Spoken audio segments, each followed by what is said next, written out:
Hey everyone, Emily here and welcome to my kitchen.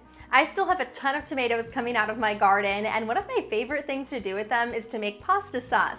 Now, I found a really easy method to do this on TikTok, and I haven't gotten around to trying it, but I keep seeing it everywhere, and it's roasted tomato sauce, and the oven does most of the work. This is literally 3 steps, and it seems super simple. So let's try this out and get started.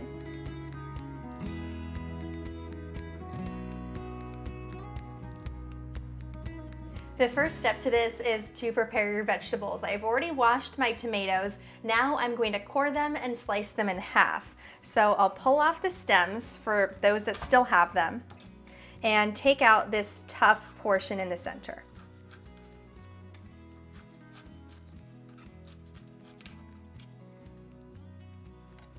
Then I'm just going to give my tomato a slice in half.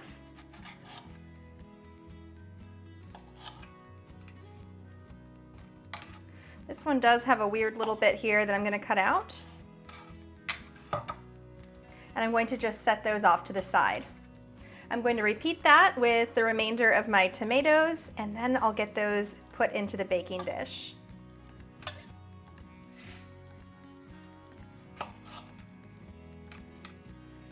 These are such beautiful ripe tomatoes, and I really needed to use them up, so these are going to be perfect for sauce.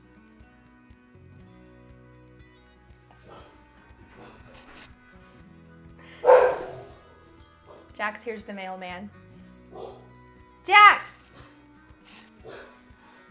Come here!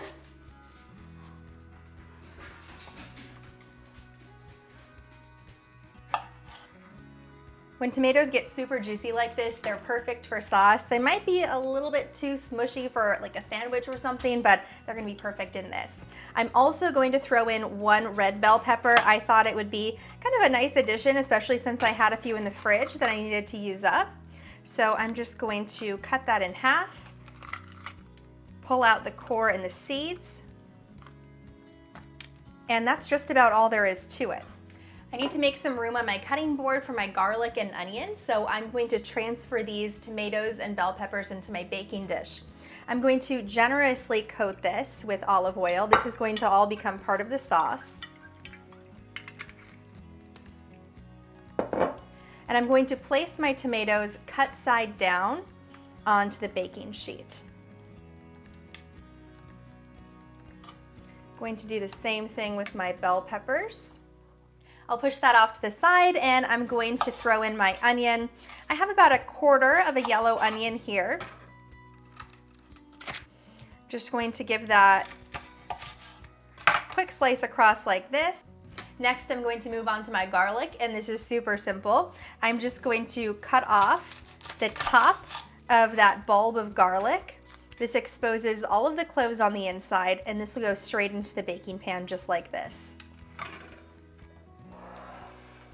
So I'll make a little room, nestle in my onions, and put in the garlic. You know, I'm going to actually flip that over so that these don't get too brown. And then I'm going to give it another drizzle of olive oil over the top. Season this with some salt,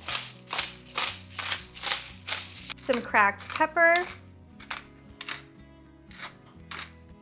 and a healthy amount of crushed red pepper. This is optional, and you can certainly do this to your taste, but I do like it to be a little bit spicy. And just like this, I'm going to pop it into a 400-degree oven for 30 minutes, and then I'm gonna check on it and add my basil.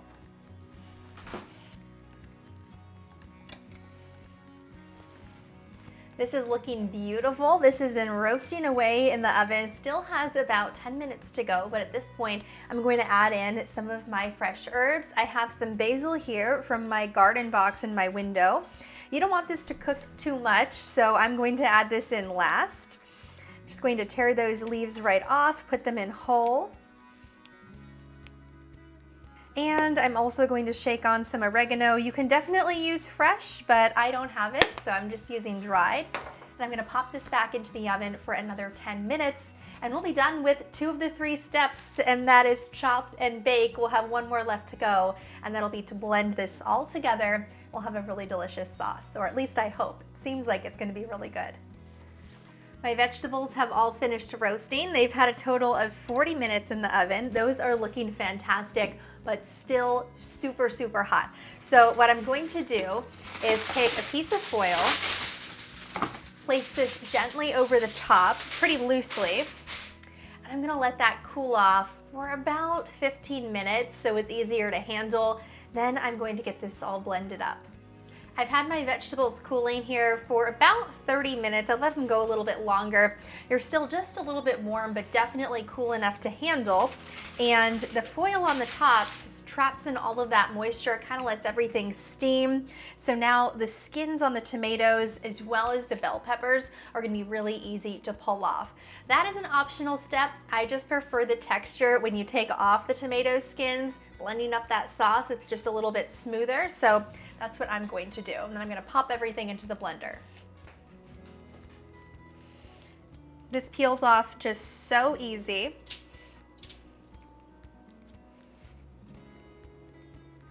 Going to carefully remove the skins off of the bell peppers, off the tomatoes. And then once I remove the skin, I'm going to just place them right into my blender.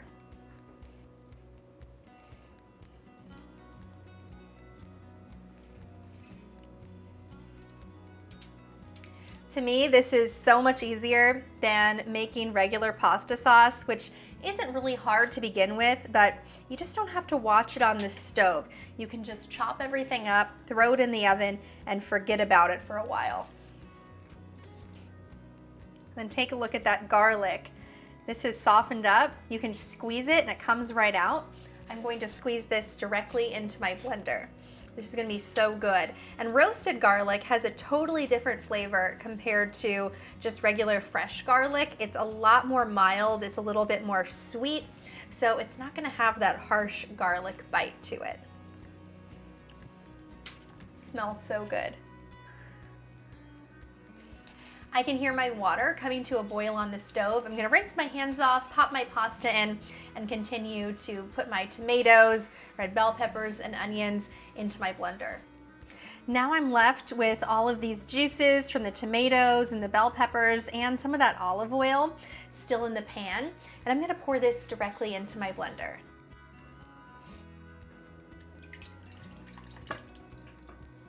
And this is ready to go. I'm going to set this on high to puree it.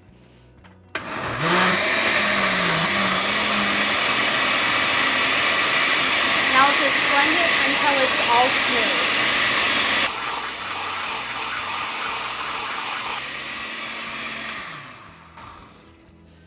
I like a pretty smooth sauce, but if you want yours to be a little chunkier, you can just pulse this, or you can just mash it up in a pan and pop your pasta in just like that and keep it really chunky.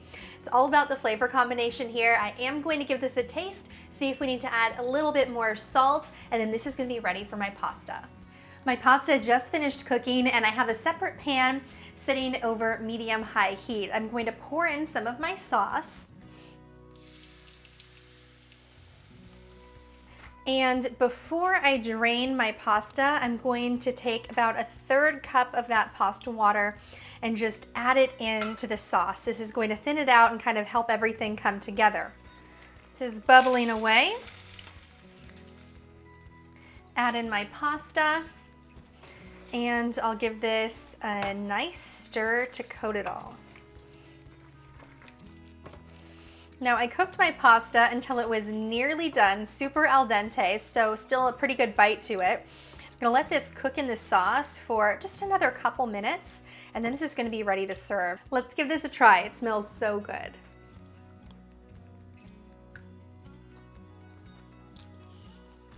This came out amazing, and in my opinion, it is quite a bit easier, a lot more low effort than making sauce on the stove. It's a little bit more passive. All you do is chop it up, roast it, and blend it. Super easy, 3 steps, and I would definitely do this again.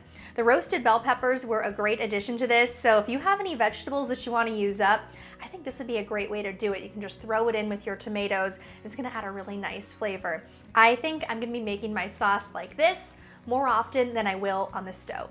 Thanks so much for watching. I hope you enjoyed this video, and if you did, don't forget to hit the subscribe button and the bell icon so you can get notified every time I post. If you try this recipe, let me know how you like it in the comments section, or leave a suggestion for the next recipe that I should try.